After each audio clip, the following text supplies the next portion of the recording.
말씀의 제목은 은혜를 끼치게 하라. 그 중에서도 은혜를 끼치는 말이란 어떤 말인가? 25절에서 29절까지 말씀의 표절을 보면은 하나님을 본받는 생활입니다. 미메테스라는 단어를 써서 본받는다고 하는 것은 배운다는 뜻입니다. 또 하나는 닮는다는 뜻이에요. 내 모든 소원, 기도의 제목은 예수 닮기를 원하네. 우리 신앙생활을 통해서 가장 닮아야 될 것은 예수님입니다.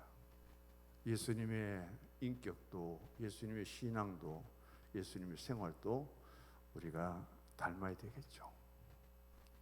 그 중에서 오늘 25절에서 29절까지 보면은 특별히 세 가지를 통해서 거룩한 삶을 살아가는, 구별된 삶을 사는 하나님을 본받는 성도들의 생활 속에 우리가 가져야 될 신앙의 모습을 말하고 있습니다. 25절과 29절을 보면은 말 언어에 대해서 지금 말씀합니다. 25절 둘째 절에 보면은 참된 것을 말하라. 29절에 보면은 더러운 말은 너희 입 밖에도 내지 말고 덕을 세우는 데 소용되는 대로 선한 말을 하라. 우리에게 하나님을 본받는 생활 속에 가장 먼저 성도들이 가져야 될 신앙의 삶의 모습은 언어 생활을 잘하라, 말을 잘하라는 거예요. 그 다음 보면은 26절에 분을 이어도 죄를 짓지 말고 해가 지도록 분을 품지 말아라. 마귀에게 틈을 주지 말아라. 여기에서 틈은 문이라는 뜻인데 특별히 우리 성도들의 마음의 문이에요. 아무리 에덴 동산에 뱀이 와서 유혹을 한다 할지라도 마음의 문을 열고 그 말을 안 받아주면 되는데 그 말을 받아들인 사람이 누구냐면은 하와예요. 그 하와의 말을 들을지라도 하나님께서 명하신 말씀을 순종했다면은 어떻게 하나님 앞에 당신이 그렇게 범죄할 수 있느냐? 마귀의 말을 들을 수 있냐? 하나님께 기도해 보자. 하나님의 뜻을 우리가 분별하도록 하자. 그 말 한마디 하지 못하고 아담도 그렇게 하와에게 마음의 문을 열어버립니다. 근데 40일 금식 기도를 마치고 줄이고 배고프고 지친 그 예수님께 마귀가 찾아옵니다. 예수님 한 번도 예수님 마음문을 열지 않아요. 당신의 능력이라면 지금 배고픈데, 지금 시장한데 저 돌들에게 명하면은 맛있는 떡이 될 수 있는데 우선 줄인 배라도 채워야 될 것 아니냐. 그렇게 유혹할 때 예수님은 그 사단의 말에 마음의 문을 닫아버리고 오히려 예수님이 꾸짖습니다. 사람이 떡으로 사는 게 아니다. 믿음의 사람이라면 하나님의 백성이라는 하나님의 말씀을 통해서 살아야 된다. 너무 비교가 되지 않아요? 에덴에서의 그 환경 속에서 아담과 하와가 마음의 문을 열어버린 것과 40일 동안 마시도 먹지도 못하고 줄이고 피곤한 상태 속에 있는 예수님이 그런 가운데서도 마귀의 말을 듣고 온갖 유혹이 있을지라도 그것도 보통 유혹이 아니에요. 돌을 명해서 떡이 되고 따끈따끈한 떡을 먹을 수 있다면 예수님의 능력이 얼마나 위대합니까? 성전에서 뛰어내렸는데 손가락 발가락 하나 다치지 않았다면 예수님은 어떤 신비로운 존재가 될까요? 모든 천하 만민들이 예수님께 굴복하고 예수님께 절하고 그런 위대한 예수님이 된다면 얼마나 세상 사람들의 부러움이 대상이 되겠습니까? 유혹을 해도 선악을 알게는 나무 하나 따먹는 것하고 열매 따먹는 것하고 비교 안 되는 그런 대단한 유혹이 와도 예수님의 마음의 문을 열지 않았어요. 바로 여기에서 두 번째 말씀은 분이 나고 그럴지라도 감정을 너무 품지 말고 그것을 하루 종일 마음속에 두었다가 터뜨리지 말고 여기서는 우리에게 있어서 가장 중요한 정 중에 하나는 감정입니다. 감정을 컨트롤 잘 해라. 그 감정을 하나님의 말씀과 기도와 찬송을 통해서 감동으로 승화시켜야 되는 것이 바로 성도의 생활이에요.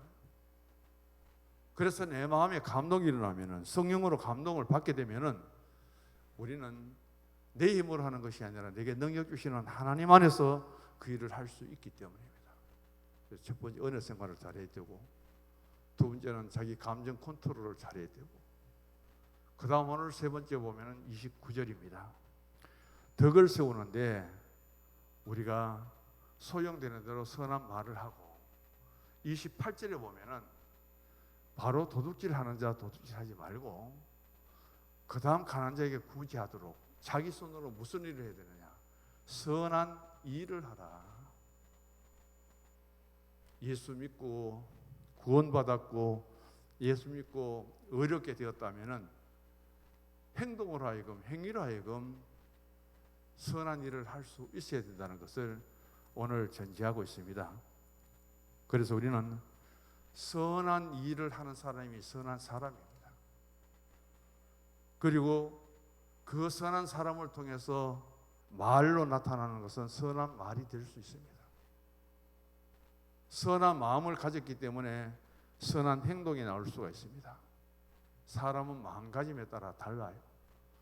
어떤 마음을 먹느냐에 따라서 그는 선할 수도 있고 악할 수도 있는데, 말로 나타나 버리면 악한 말이 되고 말로 표현하면 선한 말이 됩니다. 마음에 가진 대로 그것을 행동으로 옮겨버리면 악한 행위가 나오는 거예요. 또 하나는 선한 행위가 나올 수밖에 없습니다. 그래서 오늘 본문을 통해서 주신 말씀은 특별히 언어 생활, 그 다음에 우리의 감정 컨트롤을 통해서, 그리고 선한 일을 통해서 내가 하는 말 때문에 내가 은혜 받는 것이 아니라 상대방에게 은혜를 끼치도록 해라. 은혜를 끼치게 한다는 것은 내 한마디 말 때문에 그 상대방이 은혜를 받더라는 거예요. 두 번째는 내가 어떤 마음의 감정을 통해서 나타내는 것으로 하여금 상대방이 감동을 받는다면 저절로 은혜 속에 우리가 들어갈 수밖에 없어요. 오늘 예배 시간인데 부족할지라도 하나님 말씀에 설교에 대해서 감동을 받는 분들은 깊이 빠져들게 됩니다. 그 말씀에 깊이 잠기게 되는 거예요. 마음에 전혀 감동이 없으면 시간이 지겨울 거예요. 빨리 마쳤으면 좋겠다. 예배 시간이 즐겁고 기쁜 것이 아니라 억지로 참석하면 힘들고 어려운 자리가 바로 이 자리가 될 수밖에 없을 거예요. 그리고는 우리가 세상을 살아가면서 일하지 않고는 살 수 없잖아요. 오늘 하루를 살아가면서 나의 행동은 그리스도 예수 안에서 어떤 모습을 보였는가? 나의 행위는 하나님의 교회 안에서 여러 가지가 있습니다. 승림도 있고 봉사도 있고 충성도 있고 헌신도 있는데, 나는 얼마나 내가 하는 일들을 통해서 다른 분들이 감동을 받는가, 은혜를 받는가. 이 은혜는 특별히 항상 수반되는 것이 세 가지예요. 카리스, 구약에는 히브리어 헤세드인데, 은혜가 임하게 되고 내가 은혜를 받으면 제일 먼저 조예가 나옵니다. 기쁨이 나오는 거예요. 은혜 받으면 기뻐요. 나 기뻐하겠네, 너 기뻐하겠네, 우리 기뻐하겠네 할 때는 은혜가 받으면은 임의로 그런 것이 아니라 내 마음속에 스스로 기쁨이 충만하게 된다는 거예요. 왜냐하면은 카리스라는 언어의 단어 첫 번째 해석이 기쁨이기 때문에. 두 번째는 기프트예요. 선물입니다. 은혜는 하나님 우리에게 주신 선물이에요. 에베소서를 통해서 보면 우리에게 구원도 하나님의 선물이고, 내가 이 성서 중앙교회에 직분을 맡고 일꾼 된 것도 하나님의 선물입니다. 바울은 말하기를 나의 나 된 것은 하나님의 은혜라. 바울이 어떻게 지금의 바울이 됐어요? 하나님의 은혜가 아니었다면 그가 얼마나 교회를 비판하고 잔해하고 성도들을 괴롭히는 괴수가 되었을까? 그런 자신을 하나님이 예수 부활하신 예수님이 만나서 돌이켜서 오늘은 이 사도 이 자리에 세워주시니, 그걸 생각해 보니까 내가 잘나고 내가 능력 있고 내가 변화되고 내가 달라져서 오늘의 바울이 된 것이 아니라 전부 부활하신 예수님의 은혜로 하여금 내가 변화되었다는 거예요.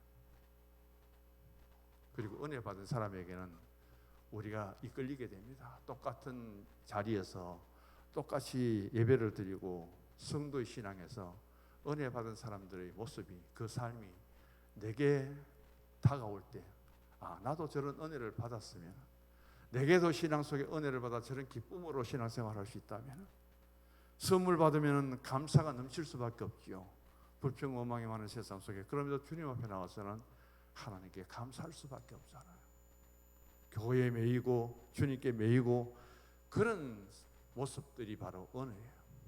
말 한마디 때문에 은혜를 받고 일을 하는 모습을 보고 나는 저 일을 할 수 없는데 어떻게 저렇게 일을 하시고 저렇게 어려고 굳은 일들을 감당하실까? 교회를 자기 집보다 더 단장하게 하려고 하고 청소하려고 하고 애쓰는 그런 손길, 그 발걸음을 볼 때마다 그 모습에 은혜가 될 수밖에 없는 거죠. 그래서 적어도 하나님의 교회 안에서 오늘 우리가 하나님 앞에 구원받고 그리고 의롭게 되었고, 그렇다면 성화된 신앙생활 속에서 이 세 가지를 잘 하라는 거예요. 교회 와서 그럼에도 불구하고 우리의 말 한마디 실수, 그 말 한마디 때문에 상처, 말 한마디 때문에 아픔, 그러지 말고 선한 말이 무엇인가 뒤에 설명을 하게 됩니다. 그래서 선한 말 한마디를 통해서 은혜를 끼치게 하라, 감동을 받게 하라. 그리고 아무리 세상이 악하고 악한 마귀가 나에게 들어와서 유혹을 하고 세상 것으로 이끌어간다 할지라도 그런 마귀에게 분별력을 가지고 절대 마음의 문을 열지 말아라. 예수님이 오셨는데도 마음의 문을 딱 닫아버립니다. 내가 와서 문을 두드리느니 누구든지 문을 열면 내가 들어가서 만나고, 안에서 문을 잠가버리면 예수님이 바깥에서 문을 못 엽니다. 문을 두드립니다. 그렇게 와서 예수님이 두드리는데도 불구하고 마음문을 열지 못하는 우리가 마귀가 하는 말을 듣고 마귀가 찾아와서 그럴 때 마음의 문을 열고 영접해 버립니다. 그게 넘어지죠. 우리 신앙이 무너질 수밖에 없을 겁니다. 그래서 그 중에서 선한 말은 어떤 말인가 하면은 이 네 가지로 나옵니다. 첫 번째, 생명을 살리는 말이에요. 오늘 25절의 표제가 하나님을 보면 생활인데, 하나님이 왜 예수님을 이 땅에 보냈었을까요? 예수님이 메시아로 오셔서 내가 돼야 될 십자가를 대신 지지 않고 대속의 제물이 되지 못했다면 우리가 구원의 자리에 설 수 없습니다. 하나님의 자녀가 될 수 없는 거예요. 그런데 그 예수님을 통해서 우리는 죄 용서를 받고 하나님의 자녀가 되었습니다. 하나님 안에서 가장 아름다운 언어는, 말은 무슨 말이냐면은 바로 복음을 전하는 거예요. 내가 전하는 기쁨의 소식, 그 말씀을 듣고 세상에 속한 사람들이 마음의 감동을 받고 주님께로 돌아와서 같은 구원의 반열에 설 수 있는, 그것이 신앙 안에서 가장 선한 말 중에 하나가 됩니다. 이것은 나로 하여금 상대방에게 그 말을 전함으로 하여금 내가 전하는 그 말에 감동을 받고 은혜가 되어서 돌아와서 같이 어울릴 수 있고 만날 수 있는 그것이라면은 우리는 신앙생활 속에 가장 많이 하는 것 중에 하나가 또 찬송입니다. 수요 예배를 드리기 전에 부모님 나오셔서 또 십여분단 찬송을 불렀잖아요. 하나님의 거룩한 이름이 7가지죠. 여호와 이레로부터 여호와 이레, 여호와 살롬, 여호와 라파, 여호와 노익하고 쭉 나오는데, 여호와라는 명사가 하나 있습니다. 그 뒤에 이레, 살롬, 노이, 라파 이런 것이 붙으면 또 명사거든요. 고유명사예요. 이걸 복합명사로 묶어가지고 하나님의 가장 거룩한 칭호 7가지로 말하는 칠성호라고 말합니다. 그걸 우리가 뭘 하느냐 하면은 찬송을 하는 거예요. 길을 찬송에 올려질 찬자를 통해서 우리가 지금 이 세상 속에서 가장 하나님을 높일 수 있는 것이 뭐냐? 하나님께 높이 올려드릴 수 있는 것이 찬송이에요. 내 입으로 죄 많은 세상에 살면서 하나님 뜻을 다 순종하지 못했다 할지라도 그 하나님 앞에 찬송을 올려드리는 그 찬송과 찬양이 얼마나 하나님 앞에서는 선한 언어가 되는지 몰라요. 우리 입술로 하여금 하루 종일 말하면서 살아가는데 하나님이 가장 원하시는 우리의 언어는 하나님께 올려드리는 찬송입니다. 내가 왜 너희들을 지었느냐? 나를 찬송하기 위해서 지은 것이 아니냐? 이사야에 하나님이 그렇게 말씀하잖아요. 찬송과 함께 연관되는 것이 기도입니다. 우리는 참 말을 많이 하는데 그 중에 하나는 가장 위대한 말은 하나님께 드리는 기도예요. 기도하는 자세는 하나님은 가장 높고 위대합니다. 영광의 왕이요. 내가 세상에 높아지고 내가 세상에 그만큼 위험이 있다면 그런 사람은 기도할 필요가 없겠죠. 누가 기도하느냐 하면 가장 낮은 자리에서 높고 위대하신 그분의 도움이 나는 꼭 필요합니다. 하나님 나를 도와주셔야 되고 하나님 나를 지켜주셔야 되고 나는 이렇게 낮은 곳에서 아무것도 할 수 없고 부족하고 약하고 미련합니다. 하나님이 해 주십시오. 그런 사람이 기도할 수밖에 없어요. 낮아지면 낮아질수록 바로 높은 분들의 내가 미련하면 미련할수록 지혜로운 사람의 도움이 필요합니다.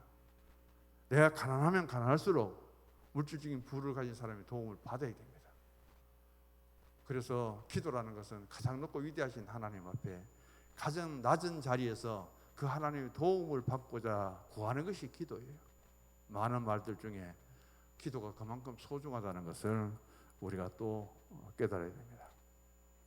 자, 그렇다면 은혜를 끼치는 말은 어떤 것일까? 바로 감사하는 말이에요. 범사에 감사해라. 이 감사라는 단어가 만들어지기 전에 먼저 만들어진 것이 생각이거든요. 싱크라는 단어가 만들어지고 바로 생스라는 감사가 생깁니다. 살다라는 리브라는 단어가 생겨서 나온 것이 바로 라이프 생명이에요. 오늘 내가 살아있고 살아있는 사람은 바로 생명이 있죠. 오늘은 생명이 있습니다. 그 사람은 살아있어요. 내가 생각해보니 감사할 수밖에 없습니다. 힘들고 어려운 한 주간의 생활을 지내면서도 그런 여건 속에서 생각해보니 이만큼 이 자리에 있게 된 것도 감사하다고 생각할 때 그 마음에 고백을 하면서 그럼에도 범사에 감사합니다 하고 하나님께 감사드릴 수 있고 감사 예물을 드릴 수 있는 거예요. 이것이 가장 우리가 살아가는 관계 속에서 감사라는 단어가 아주 중요한 단어입니다. 축복하는 단어, 사랑합니다는 고백, 격려하는 말, 친절한 말, 때로는 내가 실수했을 때는 미안합니다는 그 말 한마디, 이게 우리 생활 속에 성도의 만남 교제 속에 얼마나 선한 말이 되겠느냐는 거예요. 그 말 한마디에 감동을 받고 은혜를 받으면 다 해결됩니다. 그것을 우리가 신앙 속에서 해결하지 못하고 하나님께 모든 것을 맡기고 예수의 십자가를 지고 자기를 부인하라고 했는데도 불구하고 그 말을 가슴속에 담고 상처가 되었고 맨날 언뜻 끌어안고 그거 생각하면서 그렇게 살아가는 우리는 빨리 그런 마음의 자세도 바꿔야 되죠.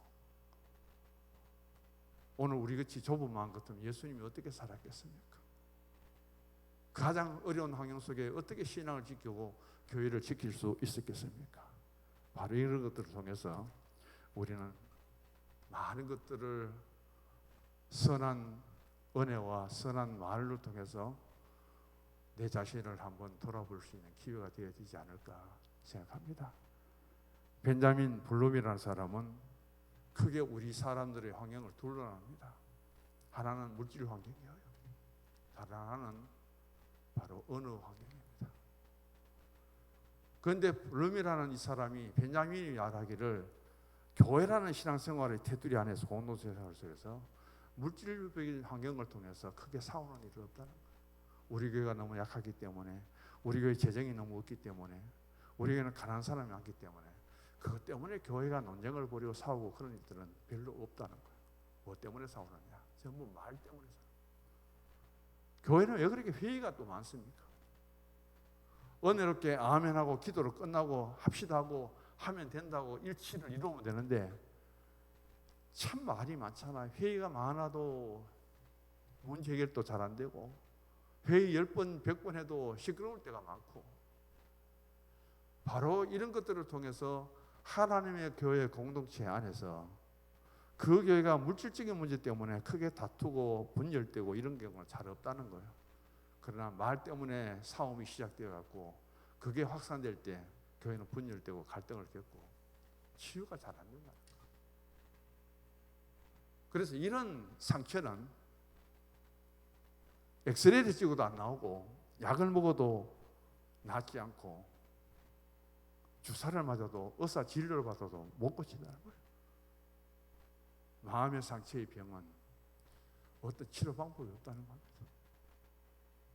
그것을 예수의 십자가 아래 내려놓고 그것을 빨리 내가 내어놓고 서로 용서하고 사랑하고 그럴 때에 쉽게 해결될 수 있다는 거죠. 인류 역사의 최고 물질적인 환경은 바로 늘 말씀드린 에덴입니다. 가장 열악한 환경 중에 하나가 있다면 첫째 아담의 에덴 동산, 둘째 아담인 예수님은 바로 광야입니다.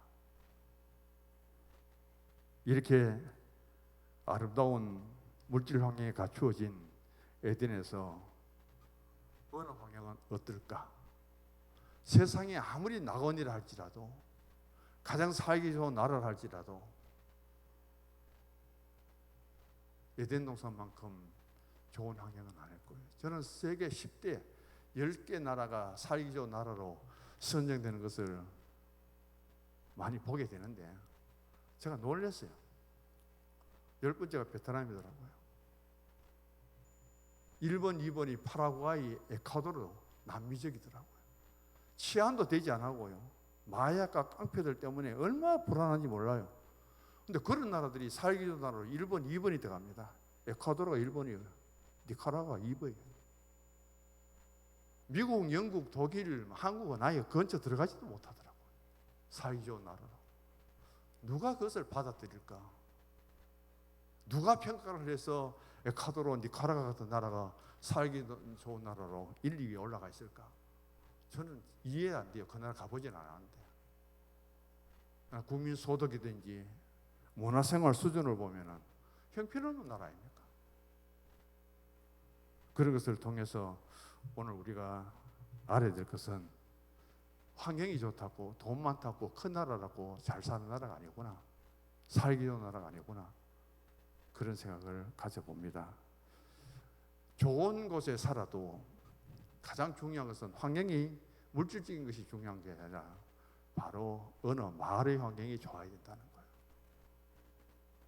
가는 말이 고와야 오는 말이 곱다는 얘기하죠. 또 오는 말이 고와야 가는 말도 곱지요. 에덴 동산에서 하와는 뱀의 말을 듣습니다. 아담은 하와의 말을 듣습니다. 근데 문제가 딱 터집니다. 도망가요. 숨어버립니다. 하나님 찾아오셔서 왜 그랬느냐고 물으니까 결국은 하나님 책임이에요. 이 좋은 낙원을 처음 사람 아담과 하와에게 주면 되지. 못하러 뱀을 보내가지고 뱀을 여기 같이 살도록 만들어가지고 이렇게 우리를 유혹하도록 넘어지도록 만듭니까? 책임이 누구예요? 하나님께. 자기들은 하나도 책임 안 집니다. 하나도 잘못했다고 안 해요. 잘못했습니다 하고 무릎 꿇고 회개도 안 합니다. 기도도 없어요. 이게 물질적인 환경으로 가장 완벽하게 갖추어진 에덴 동산에 살던 아담과 하와의 모습이에요. 오늘 삶이 넉넉한 사람일수록 더 많은 죄를 짓죠. 이른 새벽에 해 뜨기 전에 들에 나가갖고 해 지고 어두워서 눈에 잘 안 보일 때까지 일하고 돌아오는 농부들요. 죄질 시간이 어디 있습니까? 하루 일 피곤하고 지쳐갖고 밥도 먹는 동안도 잠자리 빠지기 쉬운 그 피곤한 몸으로 하루하루를 살아가는 그 사람들이 어디 가서 술 먹고 어디 가서 춤추고 어디 가가지고 뭐하고 그럴 시간이 어디 있어요? 전부 죄 짓는 사람들 보면은 여유 있는 사람이에요. 잘 사는 사람들이야. 권력 있고 힘 있는 사람들이야. 천국에 가보면은 아마 고생하며 힘들게 살아온 분들이 제일 하나님 앞에 성결한 성도가 아닐까. 지난주에 저 삼대기 김태현 목사님을 만나고 왔습니다. 정목사 한번 들어보래. 한덕기 군달만 대구에서는 누구도 따라갈 수 없는 유명한 의사들, 빌딩을 지어놓고 수십 명의 그 직원들을 거느리고 의사를 통해서 돈을 산 넘게 사는 그분들 몇 살까지 살았는 줄 아나? 삼덕교에 의사 교수들만 100명이 넘는데 85세를 넘어가는 장로님이 없었대요. 전부 80세에서 85세 다 죽더랍니다. 신기하다는 거야. 그런데 힘들게 어렵게 살고 일하지 않고는 생활이 안 되는 그런 분들은 전부 90세 넘어가 지금도 살고 있대.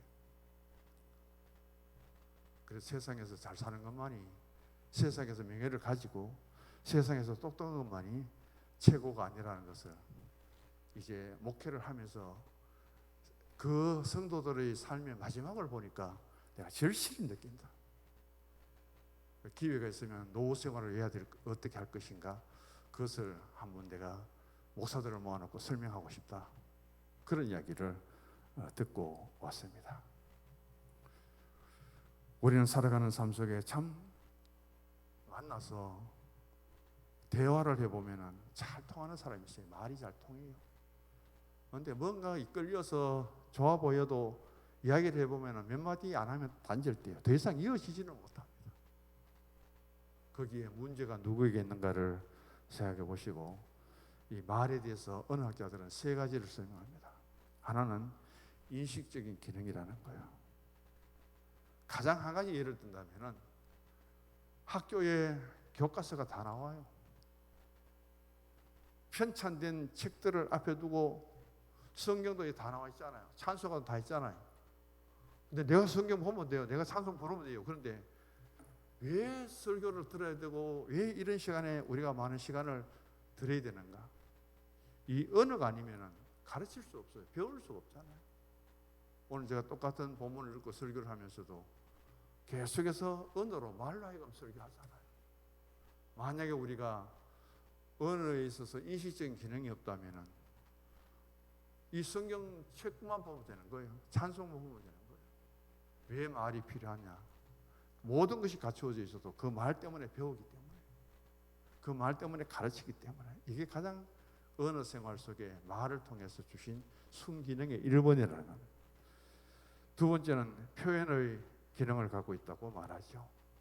우리는 많은 것들을 말로 하여 표현합니다. 기분 나쁘면 기분 나쁘다 하고, 좋으면 좋다 그러고, 하나의 유튜브든지 아니면 카톡이든지 보면은 뭐 안건 내놓으면 오른손가락 그리든지 좋아요든지 얼마나 많이 거기에 응답합니까? 그래서 무엇인가 말을 통해서 내 자신이 가진 것을 나타내고 표현하는 기능이 두 번째입니다. 세 번째는 바로 수행적인 기능이에요. 오늘 저기 앞에 서 있습니다. 죄송하지만은 유신자는 일어나 보세요. 그럼 저는 일어나거든요. 왜냐하면 말하고 전하는 사람이 있기 때문에 거기에 순응하기 위해서는 일어나시는 거예요. 별 의미가 없는 것에도 모든 것은 말을 통해서 명령을 내립니다. 특히 군대는 다 하죠. 그 명령 한마디, 말 한마디에 그 사람은 자기가 속할 때는 일어납니다. 가라면 갑니다. 그 말 한마디에 훈련에 임해요. 피지 땀을 흘리면서 얼마나 힘들고 고통스럽지만은 그 훈련에 같이 군인들이 임하거든요. 왜냐하면 바로 지휘관의 말 한마디에 권위가 있기 때문에.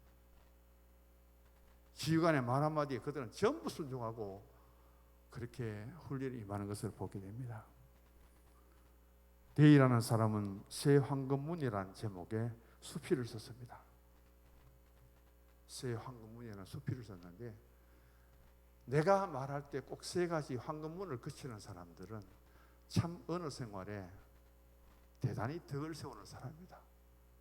그 언어 생활을 통해서 굉장히 남에게 유익을 주는 말이 된다. 첫 번째가 뭐냐면은 지금 하고 있는 말이 참말이냐, 거짓말 하지 말라는 거예요. 가장 우리가 세 가지 황금문을 지나는데 언어를 통해서 첫 번째 문이 바로 지금 하고 있는 말이 참말이냐? 오늘 본문 25절 읽어보시면은 이웃과 더불어 참된 것을 말하라. 참된 것을 말하기 위해서는 거짓을 버려야 돼요. 내가 하는 말 속에 거짓이 섞이지 않도록 해라. 특별히 하나님 앞에는 진실해야 되죠. 바로 그것이 첫 번째 계명입니다. 두 번째는 바로 내가 하고 있는 말이 꼭 필요한 말인가? 말은 많은데 한마디도 덕이 되는 말이 없어요. 한마디도 유익되는 말이 없어요. 오히려 더 헷갈리게 만듭니다. 그래, 일을 하면 일꾼이 되는데 말꾼이 되어 놓으면은 좋은 지도자라면 다행인데 잘못된 지도자. 지금 우리나라에 보면은 정치 세계 보시기 바랍니다. 전부 찌라시니 대통령부터 거짓말쟁이니 누가 믿어주지를 않아요. 세 번째가 바로 뭐냐면은 지금 내가 하고 있는 말이 친절한 말인가? 참말인가? 두 번째는 내가 하고 있는 말이 꼭 필요한 말인가? 세 번째는 친절한 말인가? 요 세 가지의 자세를 가지고 대중들 앞에서나 남 앞에 상대방 앞에 말을 하는 그 사람은 세 가지 황금문이잖아요. 골드 게이트를 지나가고 그 사람에게 굉장히 소중한 그런 전달이 되어가지고 그 사람의 말은 참 믿을 만하다. 그 사람 말에는 결코 거절할 필요가 없다. 그리고 그 사람 말은 우리에게 늘 힘이 되고 격려가 되고 위로가 된다. 이 세 가지를 상대방에게 전해주는데 거부할 사람이 어디 있습니까? 더 만나고 싶고 더 대화하고 싶고 만나고 나면은 그렇게 기분도 좋고 그런 모습이 되겠죠. 바로 이런 것을 통해서 우리가 신앙생활에 덕을 세울 수 있기를 원합니다. 여기 보면은 뭐 남편 때문에 아내가 상처받는 말도 있고 아내 때문에 남편이 상처받는 말도 있습니다. 보니까 지 꼬리만한 월급으로 어떻게 사나. 아이들 행동이 좀 그럴 때는 당신 닮아서 애비 닮아서 저 모양이다 하고 남편을 향해서 아내가 이런 말 할 때 가장 상처가 된다는 거죠. 또 하나는 아내에게 상처가 되는 말입니다. 하루 종일 집에서 뭐 했노? 화장품 바르면 좋은 비싼 화장품 바르면 뭐해? 그런다 호박이 수박되나? 당신이 뭘 안다고 그렇게 하면서 무시하는 그런 말 때문에 그렇게 상처가 된대요, 부인들이. 그래서 우리는 그 신앙생활 속에서 언제나 언어 생활에 조심하고 시간이 많이 지나가서 정리하도록 하겠습니다. 예수님도 사역 중에 공생의 3년을 통해서 여러 가지 일을 많이 하셨지만은 예수님도 말씀을 통해서 많은 기적과 이적을 이루십니다. 오늘 찬양을 하겠는데 예수님이 말씀하시니 물이 변해서 포도주가 되고 예수님의 말씀 한마디에 바디메오가 눈을 뜨고요. 예수님 말씀 한마디에 죽은 나사로가 살아납니다. 예수님 말씀 한마디에 그 바다의 광풍과 파도가 잔잔해지죠. 그 말씀의 권위, 예수님의 권위, 그 예수님 말씀 앞에 자연도 순종하는데 오늘 믿음의 사람 우리는 얼마나 주님 앞에 순종하면서 내 언어 생활을 통해서 정말 은혜 받은 성도, 정말 거룩한 성도의 생활, 삶의 모습을 나타내고 보여줄 수 있는가?